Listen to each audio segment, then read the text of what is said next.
Now, The Hunt Palmer Show. This is a catastrophe.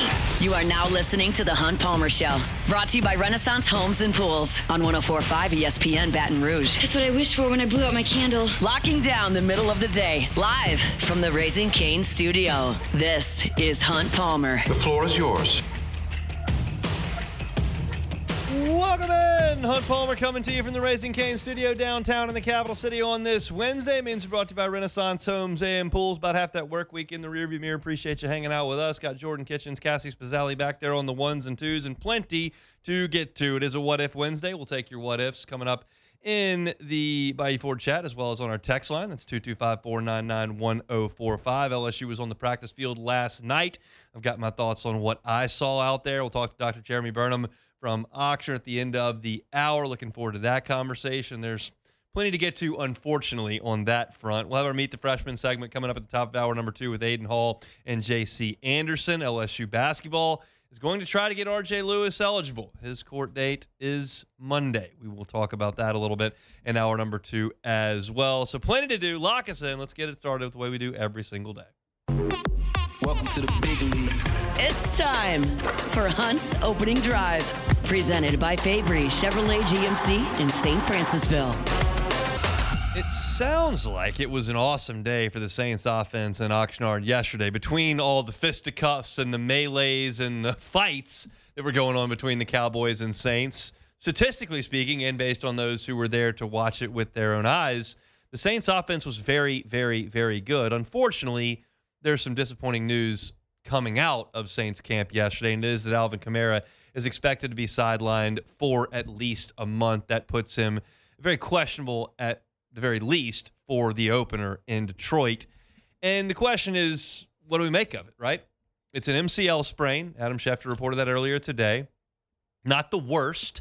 Obviously, when you hear knee, you hear training camp, you always fear the worst. This is not the worst.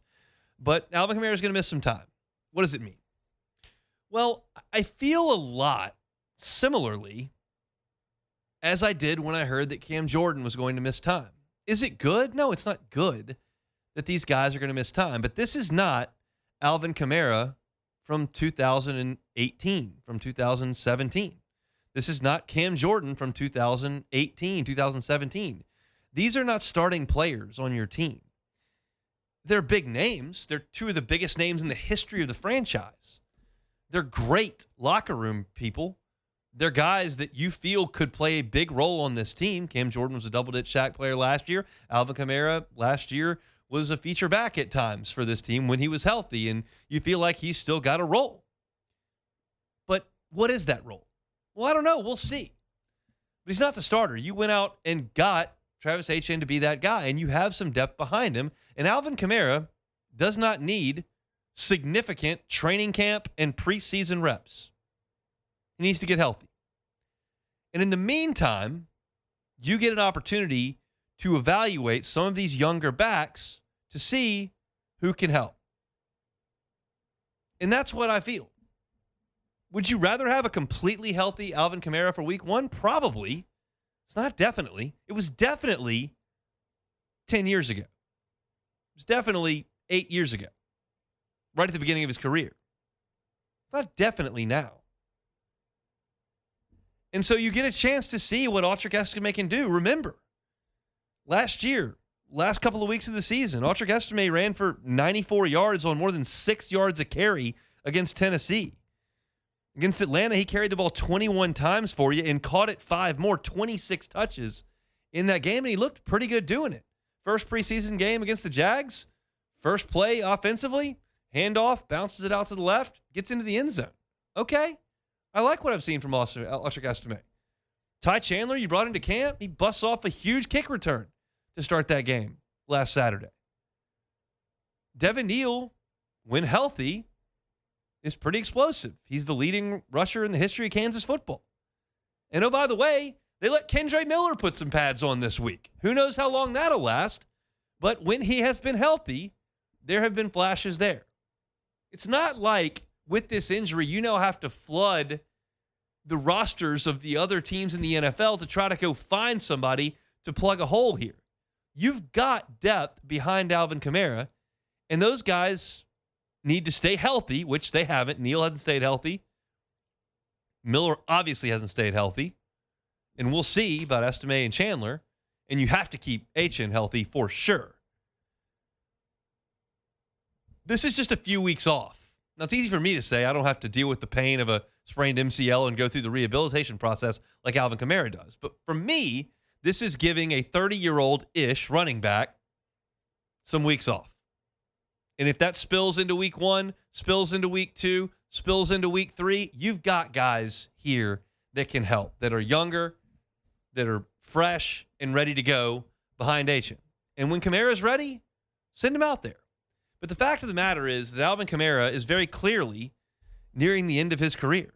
And you look at the last few years, knee sprain last year against the Falcons, had a groin injury in 2024, of course, played with those ribs that were in bad shape last year. Had an ankle injury at the end of 2023. Had rib cartilage stuff in 2022. This is every year these things start to pile up. And it's ribs one year, and it's knee the next year, and it's ankle the next year. And he's just got very little tread left on those tires. That's the cliche with running backs, but it's true. It's why I didn't like the contract when they agreed to it last year. Now, the Saints went to the negotiating table this year and got some money back out of him. And say what you will about that. Some people think that was good business. Some people think that was not the way to treat your superstar player, one of the greatest players in the history of your franchise. Like, whatever you feel, they did go back and get the money. That's the reality of the situation. But this is no longer a bell cow running back. This is no longer a 22-touch-a-game guy. This is a player who can spell your starting running back, who can play in the screen game, who can still run those option routes very, very well, but he's not going to bust a bunch of 30-yard runs. He's not going to be a 1,000-yard rusher. Those days are gone. But he can still help.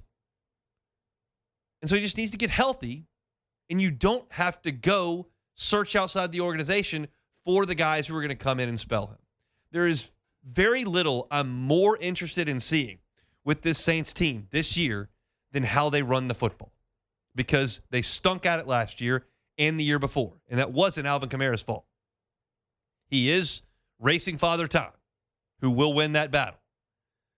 But when you lose 3 or 4 of your offensive linemen, as you have in each of the last 2 years, and you have quarterback problems, which they've had the last 2 years, and your wide receiving core is shot like it's been the last 2 years, and you don't have a downfield passing game to take the pressure off, and like all those things mold together, your running game has been no good. So the Saints went out this year and tried to address it. They brought in a multi-time 1,000-yard rusher. They went out and got a new left guard. Their tackles are a year older. Your center's healthy. You got to run the ball.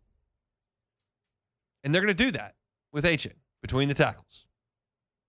And I think they'll do it at a significantly better rate because Kellen Moore's DNA suggests that. And this does not look like the Eagles. You don't have Jalen Hurts, and the Eagles probably had in Kelsey and Johnson 2 of the best players at center and right tackle in the NFL. But you do have competent players and a coach who understands the importance of what you're trying to do, getting the ball on the ground. Now you get to identify who is next behind Achane and with Kamara out so that you can rightly fill out that roster and determine how those reps are going to be split out. This is not a significant impact to me on the Saints 2026 season. It's just not. There is a time where an Alvin Kamara MCL injury would have been a massive thing in Saints camp. And you still read that headline and go, uh-oh. But if you just take a deep breath and realize what it is that you're reading and realize what the situation is and realize what his role is and what the depth is behind him, you look at this, this is not a huge deal for New Orleans. I want what's best for Alvin, and I think it would be great for the team and for the Dome if he busted some big runs and made some big plays and was a key part of this renaissance of the Saints back to a contender in the NFC South and hopefully in the NFC. But realistically speaking, when you look at his age, his injury history recently, his production recently, and the fact that they went and signed one of the top running backs on the market, you understand where his role is on this team. So for him, now, get off your feet. Get healthy. Get treatment. Let the young guys go through the rigors of training camp. Getting hit, cutting, long days, hot, preseason games. Let all those guys handle all that. You wait. Get those mental reps and be ready to go week 1, week 2, week 4, whatever it is, when that time comes. That is what's important for Alvin Kamara, not making sure you're working out against the Rams this week, not making sure you're ready to go for the practices leading up to the third preseason game. I'm not even suggesting you need to be full bore before you get on the plane to Detroit. At your speed, whatever the case may be, we'll see you when you're healthy. Boys behind him, let's go. That's it. It sounds bad. It's Alvin Kamara. Ultimately, it's your backup running back missing maybe a game. It's just not that big a deal. Just wish it didn't involve an injury, That's the deal with Alvin Kamara, and hopefully he can stay healthy once this heals, get back and be a part of this Saints offense. Wednesday shows brought to you by Renaissance Homes and Pools. Jordan, I know that you don't like Alvin Kamara going down, but are you on my page here? Like, it just, I have a hard time forecasting this as some sort of seismic event in the 2026 Saints season. Yeah, it's not. The only issue that I have at the moment is that the spot after Achane is like anybody, man. They're all hurt. Like Estime balls out in the preseason game, Rattler throws him a hospital ball, cooks his ankle. So it's like, I don't even know if Estime is going to be able to take that step what you want him to take into. Kendrick Miller, his days are numbered out there. We don't know when he's going to check back into the cold tub. And Devin Neal, he showed flashes, but we really don't know with him either. So we knew what you had with a 10-year vet and Alvin Kamara. It's not good, but it's not the end of the world. That's why you sign a Achane so he can take the lumps and take what Kamara can't give you. But that RB2 spot is just, I have no idea. And I think they're probably going to bring some people in this week maybe and try them out or see what they can do. But like your numbers at that point are just extremely low, not reliable. Yeah, right. Your numbers are good. They're all hurt. Yeah. so therefore your numbers aren't as good. It's an interesting deal. There was a time there where the Saints were like literally short on corners, and so you had to go get some. They're not literally short on backs; they're just short on backs that don't have healthy, don't have tape on them. So it is what it is. We'll take a time out. We'll come back. I was out at LSU's practice yesterday. A couple of things I really liked that I saw. We'll talk about it next. The Hunt Palmer Show. Swing Easy Golf Club in Baton Rouge. SwingEasyGCBR.com. That's SwingEasyGCBR.com. Weekend is now approaching, about half the work week in the rearview mirror. If you want to mix in a tee time, but you don't have 5 hours, or you're not sure about the forecast, or you just don't love the August heat in South Louisiana, I know who you are, and that's fine. Swing Easy Golf Club allows you to beat all of it. You get a private bay. It can be just for you, or bring 5 or 6 friends. Turn on the TV, turn on the tunes, play Pebble Beach. Unlimited mulligans or car to score. You hit all your drives, all your iron shots, chips, putts. It's really realistic stuff. I have a blast doing it. It's not the same as going out and playing an outdoor round, but it's quicker, it's cooler, and it can be every bit as enjoyable.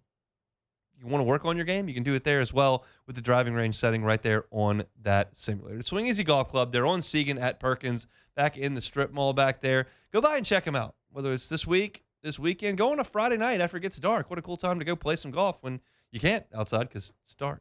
Swing Easy Golf Club in Baton Rouge, online. SwingEasyGCBR.com. You're listening to The Hunt Palmer Show, brought to you by Renaissance Homes and Pools.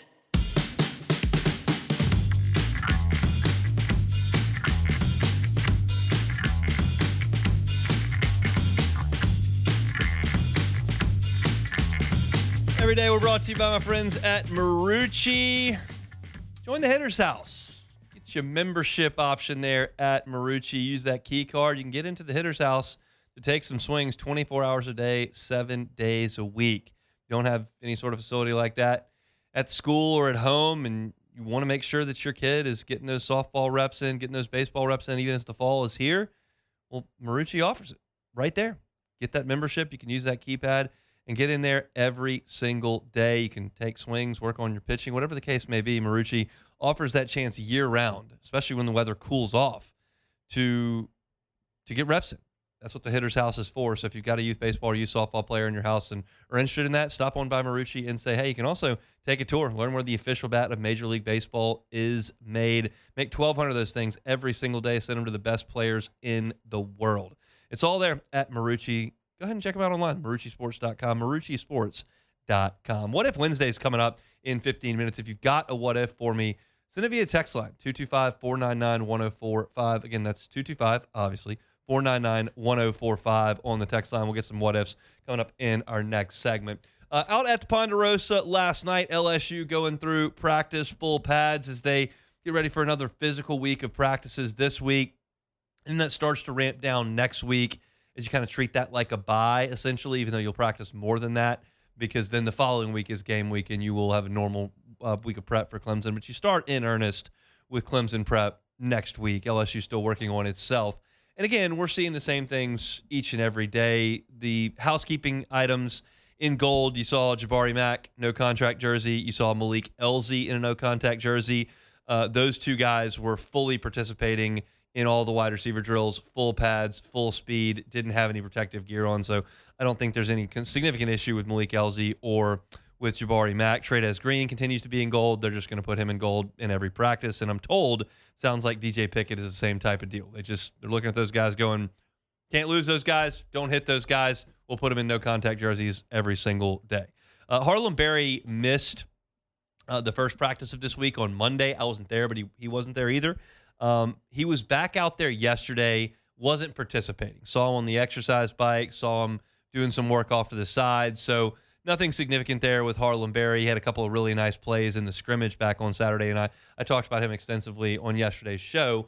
But he appears to be just fine, working back to getting back on the practice field. No significant issue there.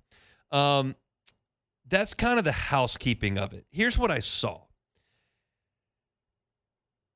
Sam Leavitt, early on in the throwing drills, after they work with the tight ends, works with the wide receivers, and they throw the ball down the sideline, and everybody's kind of moving like 80% speed. The quarterbacks are kind of dropping back, hitching and chunking it down the field. The receivers are in elevated jogs, for lack of a better term. They're not full out sprinting, but they're not completely loafing either.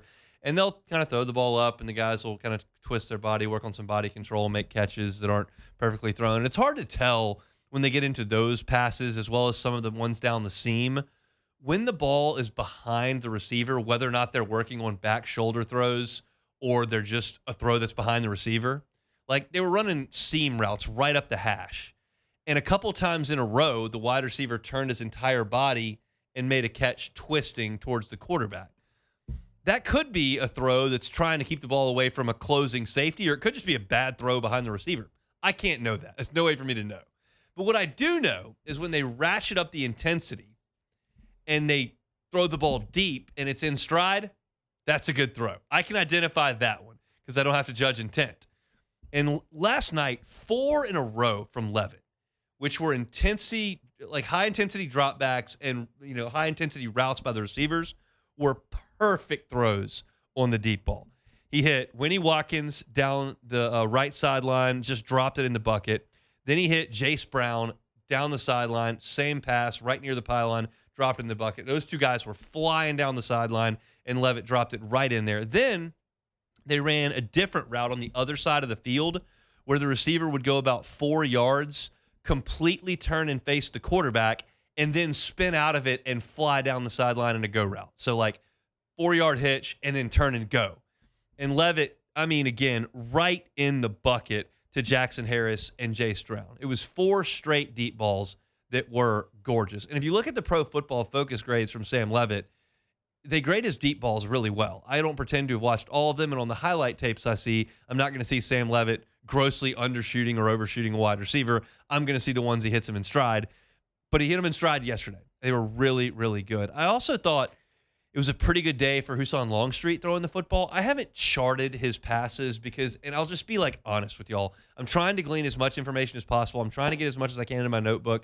But on a day where I'm charting the backup quarterbacks who were getting less than half the reps, because Leavitt's getting so many of them, it would be a lot of time put on them, and I wouldn't be able to see the offensive line or the running backs or any tight ends. It's just, you have to manage your time out there, and I'm trying to do that to the best of my ability each and every day we go out there. But I did watch Longstreet on 5 or 6 throws. He's got every bit the arm of Leavitt, if not more arm than Leavitt. He throws the ball really nicely on the deep ball as well. There are some inaccuracies with Longstreet and Landon Clark in the intermediate routes and in the short routes. Like, that's something I see most days. But Longstreet's clearly established himself as a number 2, and I thought made a couple of really nice throws yesterday. I didn't spend any time on this yesterday. I think I mentioned it, but I didn't spend any time on it. They've moved Roman Mothershed to work with the tight ends in individual reps. I want to be clear, and y'all know this. We get 12 minutes. So, like, I don't know what Roman Mothershed's doing the last hour and a half of practice. But for individuals, they have moved him with the tight ends. Here's my thought on that. You've got Trey'Dez Green, who's a freak. He's 6'7". He's 245. He can run. He can jump. He's a unicorn. No one, I use air quotes, plays the Trey'Dez Green role because no one has that. But you look at the other tight ends, and then you got Malachi Thomas, who comes over from Pitt, who's a little bit shorter and kind of filled out, fairly old, but not a dynamic receiver. You got Zach Grace, who did not record a statistic at Oregon last year, who is out there probably to block. You got J.D. LaFleur, who's enormous, 6'7", 250 pounds, not fleet of foot, not going to go up vertically and make big catches in the end zone. And the same can probably be said for J.C. Anderson, who I'll talk about, meet the freshman coming up in 30 minutes. But if you're looking for a player who can split out like Trey'Dez Green and perhaps create some advantages on third down or in the red zone, like, I don't mean to be disparaging, but like a poor man's Trey'Dez Green. He's just not Trey'Dez Green. But Roman Mothershed is the closest thing on LSU's roster to that. He's 6'5". He can run and jump. He's not 245 pounds. He's a wide receiver build.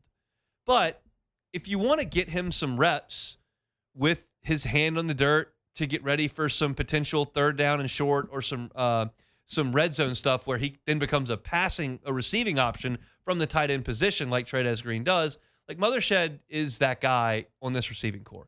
He weighs more than Jackson Harris, so he's a better fit in that way. He's taller than Malik Elzy, so he's a better fit in that way. LSU doesn't have a lot in the way of big receivers, but Mothershed is one of them. And so it makes some sense. I don't know how much he's going to be blocking down there, but he can provide, maybe you line him up next to the tackle with his hand in the dirt and then motion him out, send a linebacker or something out there. Just a thought. I don't think Roman Mothershed's going to stick at tight end. Maybe they're planning on putting 20 pounds on him and doing that. That seems unlikely to me. But also, I don't know where Roman Mothershed ranks in the wide receiver pecking order. If you made me guess, it's closer to 7, 8, 9 than 1, 2, 3. So then if that's the case, and you see an opportunity for him to maybe make an impact as a tight end pass catcher, makes some sense. He's the biggest and strongest wide receiver that LSU's got. So got to look at that. Going through my notes, defensively, saw no Jordan Ross, and then, of course, no Damian Shanklin, who's away from the program. But you did see Kevin Peoples working with the defensive tackles. And he called, as the media was leaving, he called for the first team. And at defensive tackle went Deuce Geralds and Dom McKinley. McKinley has worked more with the 2s and 3s. That's not really the point because they've rotated some guys in, but there's a constant here. The first day we went out, it was Deuce Geralds and Malik Blockton. The second day we went out, it was Deuce Geralds and Richard Anderson. Yesterday he called for the ones. It was Deuce Geralds and Dom McKinley. You get the picture here, right? There's one defensive tackle who has established himself as first in the rotation. There's one constant every time they're doing shell drills, they're going through sled drills, they're calling for ones for a circuit drill. It's Deuce Geralds. He should start the game against Clemson. I thought there was a good chance of that when we left spring practice. I now think it's, I hesitate to use the word certainty, but a strong likelihood. And that's not news to you if you're listening to us or reading the practice reports. We've talked about it a lot. But again, there was a shakeup yesterday, and Geralds wasn't involved.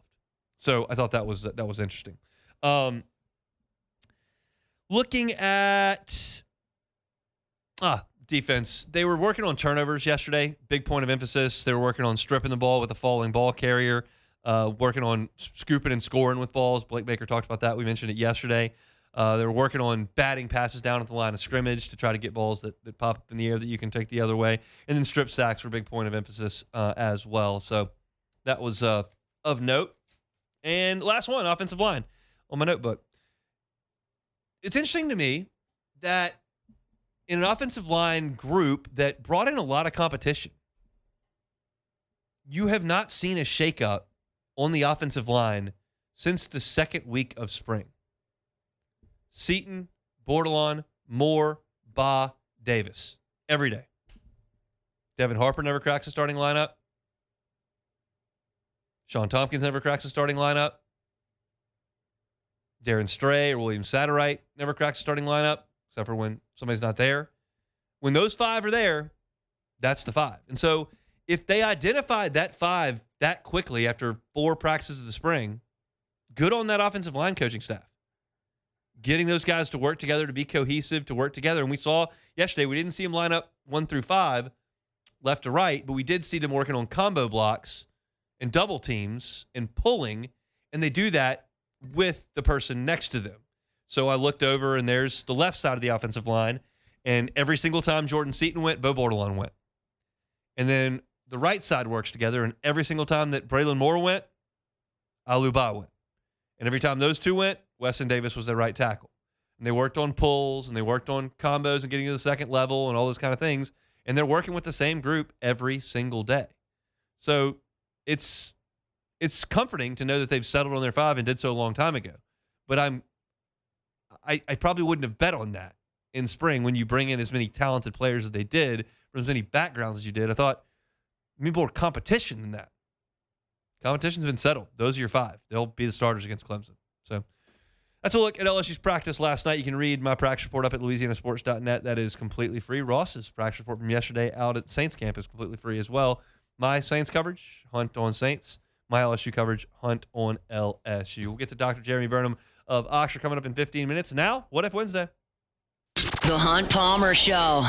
I'm telling you about One Bath and Closets online at onebathandclosets.com. Onebathandclosets.com. If you're having a big family gathering for Thanksgiving or Christmas, the time to try to get that bathroom renovated or up and working is not after Halloween. You might be out of time.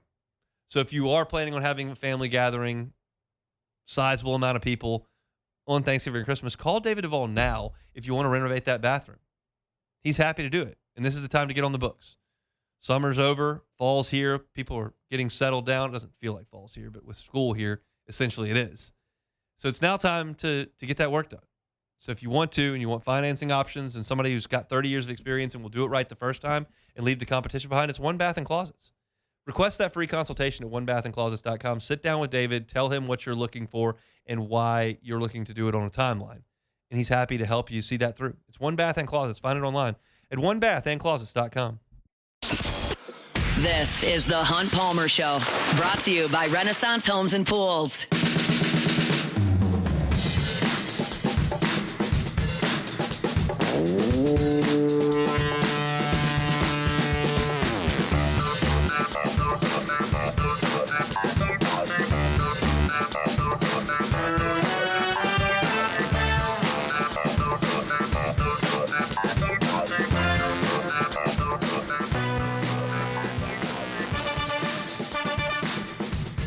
Love telling my friends at Fabry Chevrolet GMC, online at FabryChevrolet.com, FabryChevrolet.com. Great deals on trucks in August. Been telling you about them all month long. Not going to stop because we're not done with August yet.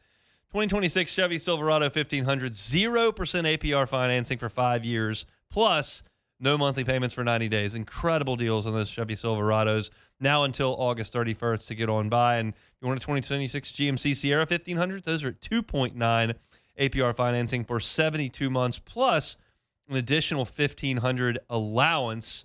So if you're looking for a truck, Chevy Silverados, GMC Sierras, the 2026s, great deals at Fabry Chevrolet GMC on Highway 61 in St. Francis. Well, they've also got a great selection of pre-owned vehicles that can fit any budget. So if you're looking for a sedan, if you're looking for an SUV, if you're looking for a truck, but you're looking for a pre-owned, go to the website, FabryChevrolet.com, sort by mileage, sort by price, and see what they've got that fits your needs. It's Fabry Chevrolet GMC. They're online at FabryChevrolet.com. All right, we'll talk to Dr. Jeremy Burnham from Oxford coming up in about 10 minutes or so. But right now, it's What If Wednesday. Time, space, reality. It's more than a linear path. Where a single choice can branch out into infinite realities. Follow me and ponder the question. What if? All right, so what if you had to pick one football/baseball player to be the highest draft pick next year? This was a mailbag question I got at LouisianaSports.net, and I loved it. So I brought it to the airwaves here. The options here for the 2027 NFL and MLB drafts are Jordan Seaton, Ty Benefield, Jordan Ross, maybe. And then on the baseball side, you've got Bino Waters, the Notre Dame transfer, Kason Evans, William Schmidt, and probably Cade Arambidi. That's probably your group of the highest draftable players. Guys like Stephen Milam, Whit Weeks, like they're gonna certainly be drafted. Braylon Moore will be picked, but they're not candidates to be first round picks, which those other guys probably are. I think Seaton is the safest bet to go in the first round, to go in the top 20 picks. I can easily see William Schmidt, Kason Evans getting there as well. Bino Waters is a very high floor pick as well that a lot of people think is a first rounder, and based on what he did on Cape Cod this summer, like that was against really good pitching with a lot of scouts present. He may as well. I'll probably have to go chalk and not be super ambitious and go with Jordan Seaton. I think if I had to be a little bit more ambitious, I would either go with William Schmidt or Ty Benefield on a breakout season, but I'll go with Seaton. You don't think Trey Green think he's going back to school? Shh, I forgot about him. Oh, I was wondering. I was like, you think he's going back to school? I forgot about him. Okay. Oh man. I was trying to see where you were gonna go with it. I was like, no Trey Green. Yeah, that's good. So now that changes the conversation. It's probably him or Seaton. Based on the position, Seaton left tackle, probably, I'll go with Seaton. But that's a good call. I didn't catch that. I felt like I went through everything and I just didn't catch Trey Green. That's well said. But you have him like number 2. Like he will probably be the second highest Trey Green. Probably so. Okay, so what if the Saints could have either prime Alvin Kamara or prime Cam Jordan this year? I think with this current roster, I think I'm going prime Cam Jordan. You put Chase Young on one side and Cam Jordan as a Pro Bowl on the other side. I realize Alvin Kamara is explosive and heck of a player, but I feel like I got H-in right there. Like that's a 1,000-yard rusher for the last few years. That's gonna be Cam Jordan. Easy all day, and especially we have all these questions and concerns about the secondary. You know, Quincy Riley having that injury yesterday, but we have all these questions. You know what helps a good secondary? Great pass rush. Go get that quarterback. So, yeah, I think Cam Jordan was the easy answer right there. So, what if you could have free travel or free food? Now we're getting to the nitty-gritty. It's got to be free food. It's just a massive expenditure every single week in my house. Well, yeah, you got leave kids, the grocery family, store, whatever. Family. Like I feel like travel just means I get to fly and stay for free. Then I got to spend all the money while I'm there. Yeah. Like I can fly for free to Chicago and stay in the hotel for free to Chicago, and then I can go eat massively expensive dinners and spend $10 a beer at Wrigley. So if I just get free food, I'm gonna rack up. I mean, the grocery bill in the Palmer house is substantial and is only going to grow as those two boys grow. Yeah. So yeah, you tell me that's free plus some dinners out in town that I can eat for free. Yeah. I can get down with that. I mean, Okay. I just to throw this out there. This was like a year ago, so it's not, but I ordered, I don't want to disparage this place because I really enjoy it, but I ordered a lunch for one. It was a very modest purchase. Did not have like 3 sides. It was just a modest purchase for one. And I was going to DoorDash it to work because I couldn't leave my desk. Oh, Lord. It was like $31. Yeah, that DoorDash is crazy. I can't have that. Yeah. That's ridiculous. I need a free. I did not order that lunch that day just based on principle. I certainly had $31 to my name. I could have afforded the not lunch. for that, though. No. But that wasn't going to work for me. Yeah. For the principle of it, was not going to allow me to purchase that one item and a drink for $31. It just wasn't going to happen. See, I feel the same way and about it was that. it wasn't a bone-in ribeye either. It was a regular lunch place. I was furious. No, that DoorDash be taxes. So I feel the same way about paying for DoorDash and all that. Like that tax with it. Come on, man. What are we talking about, man? It's like I'd rather just go get it for all that. So, what if you could have any LSU kicker all time?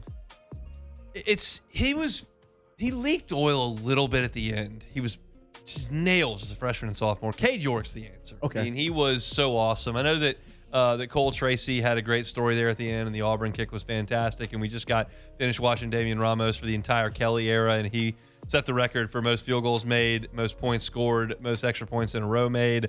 He was really good. And there have been some other ones that I had a lot of confidence in, but I think Cade York is still the answer. He's the one that has hung around the NFL a little bit the longest. Again, his last year, he missed a few kicks, but there was a time there in the middle, he was just unbelievable. And it's funny to me that when we go back in time and think about that 2019 team and all the incredible pieces that were with it, the kicker even made the NFL on that team.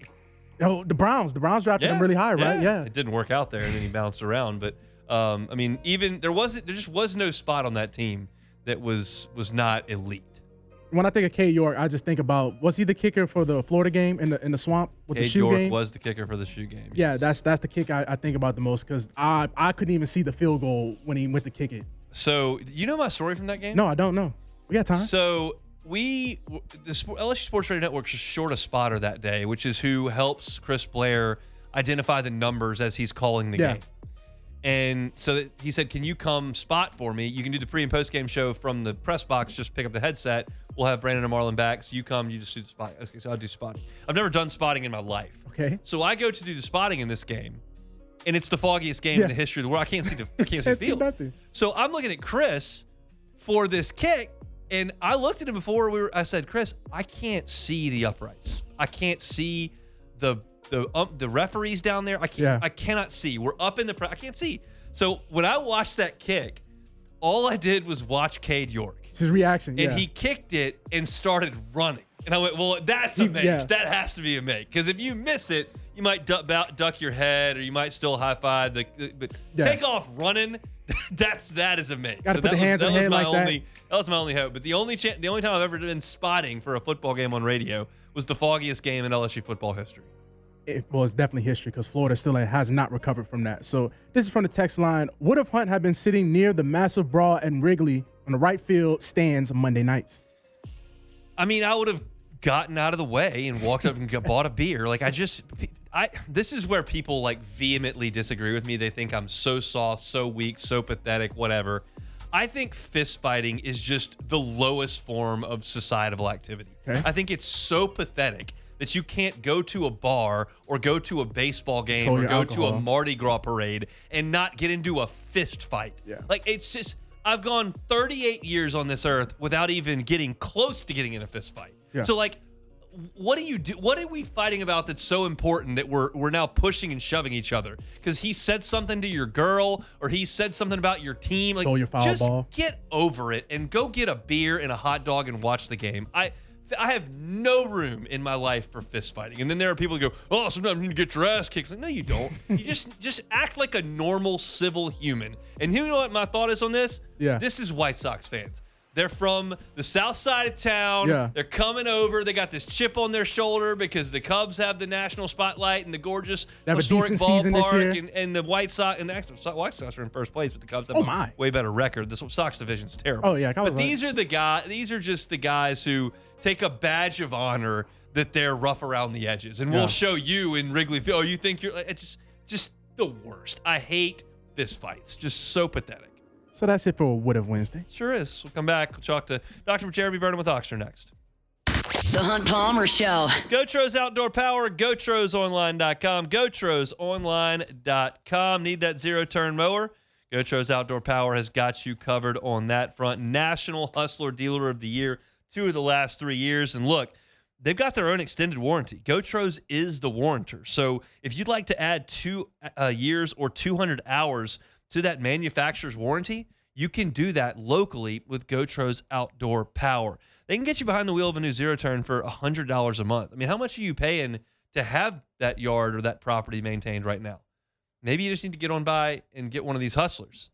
They got a summer clearance sale going on right now. Get on by their 2 locations, Airline Highway in Baton Rouge and, of course, in Gonzales as well. Tell Gant GoTro and the crew over there that I sent you. It's GoTro's Outdoor Power. It's GoTrosOnline.com.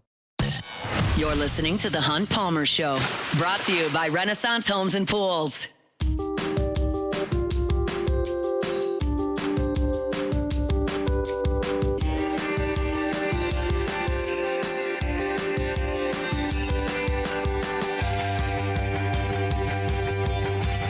Wednesday show is always brought to you by Renaissance Homes and Pools. They're online at builtbyrenaissance.com. That's builtbyrenaissance.com. Every couple of weeks, have a chance to catch up with our friends over at Auctioner. Dr. Jeremy Burnham, good enough to give us some time here on this Wednesday. Dr. Burnham, thanks for the time. How are you? Hey, good afternoon. I'm doing great. I just got to listen to a little bit of your segment about LSU football practice, and I'm getting excited and looking forward to that opening week. It'll be here before we know it. Just about 2.5 weeks, LSU and Clemson inside Tiger Stadium. I know right now here hamstrings are kind of the talk of the week, and I wanted to get some thoughts on you because I was curious about the recurrence of hamstring injuries and just how serious that trend can be. You've obviously had a chance in your career to look at this a lot of different ways. How do you feel about this as susceptible as someone can be if it is to happen time and time again? Yeah, well, this is certainly the timing for hamstrings. I think hamstrings are oftentimes an August problem. You come back, from the off season, the camp, whether you're at the collegiate or pro level, and about, 10 to 15% of your training camp injuries historically are hamstring injuries. So it's pretty common. And most of the time it's something where it's not a contact injury. Nobody hits you, as opposed to a lot of the injuries that are happening in football. But this is something that our skill players get. You see it in receivers, you see it in defensive backs. So it's really a speed injury, but it's a workload thing. So guys have, they've been in the off season, they haven't maybe been training to full speed yet. All of a sudden they jump into camp, they start putting those hours in, max effort, sprinting, in the heat day after day. And so their muscles capacity really hasn't caught up yet. And that's where you start seeing those hamstring injuries.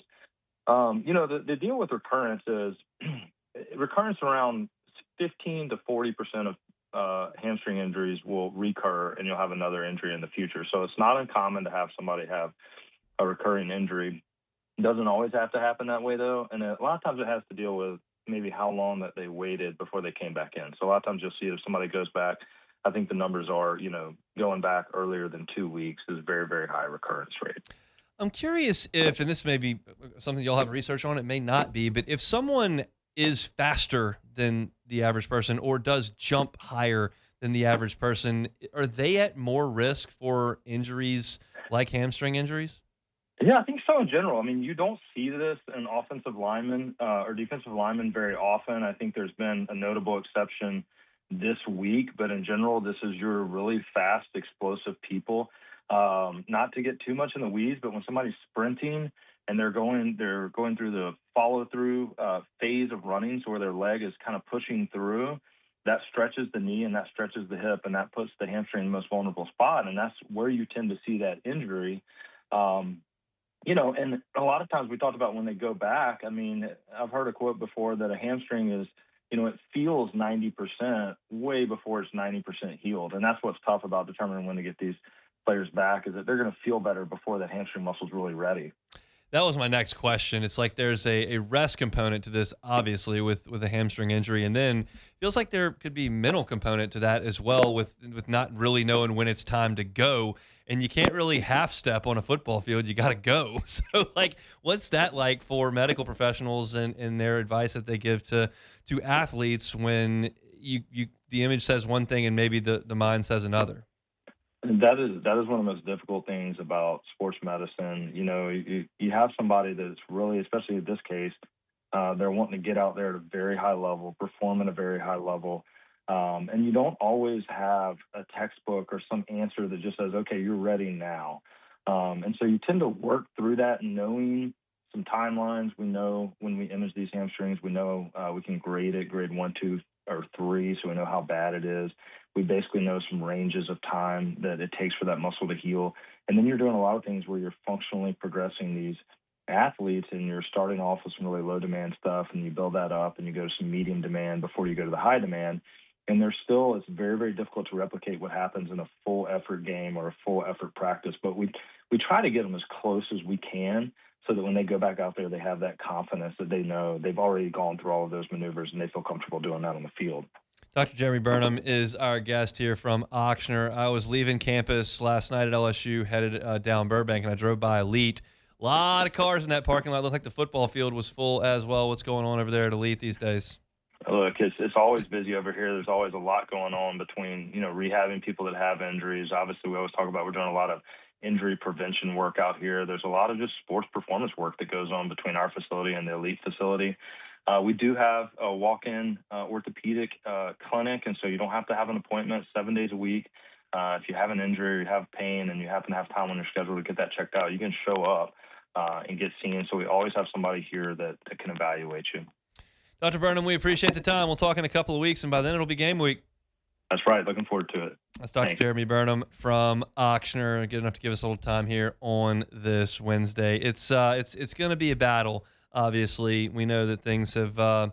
It's just been bad news this week. There's no two ways about it. I went into it in a big way to start the week off, and when you're dealing with that hamstring injury and it's a recurring deal, there's just got to be some hesitancy to get back on the field when things continue to happen. And when you're talking about being on an NFL football field, you're talking about being on a football field with your peers, like you can't go out there half speed. It's got to be ready to go. And that's just going to take a little bit of time, I think. So appreciate Dr. Burnham for giving us a little bit of his insight on that. We very much appreciate that. If you missed any of the first hour today, you can catch it on demand wherever you find your sound. Open the show talking about Alvin Kamara and his unavailability for the duration of training camp. He'll be out with that sprained MCL, so gave you my thoughts on that in the Saints running back position. Gave you my practice report from LSU last night. So if you want your Saints content, hunt on Saints. You want your LSU content, hunt on LSU. If you just want to get it all, you can get that at the Hunt Palmer Show, wherever you find your podcast, Apple Podcast, Spotify, Google, certainly on YouTube as well. What If Wednesday? We've got into some hypotheticals there at 1:30. And then Dr. Burnham from Ochsner ending up the hour. Got to meet the freshmen coming up after Sports Center. Aiden Hall and J.C. Anderson is who we're going to talk about. R.J. Lewis, can he be eligible to play at LSU? We'll find out pretty likely on Monday. We'll pause for Sports Center. Come back with hour 2 next. The Hunt Palmer Show. Great time to keep things rolling with Ochsner. It is back to school time, and as families get ready for back to school season, Ochsner Health is reminding parents success in the classroom starts with overall wellness. Nutrition plays a big role, and Ochsner recommends packing those lunches with protein, fruits, vegetables, whole grains, and get kids involved in meal planning so that those healthy choices are more appealing to them. I know we fight that battle in my house all the time, trying to get the young kiddos to eat something that's rather healthy as opposed to something that's really not. But if they're involved, it can absolutely help. Many Ochsner Health Centers offer both primary care and pediatric services in one location. So that makes it easier for families to coordinate care for everybody in the household. If you're looking for same-day appointment availability, that's there at many locations, and it can help families address unexpected health concerns quickly as children return to school and activities.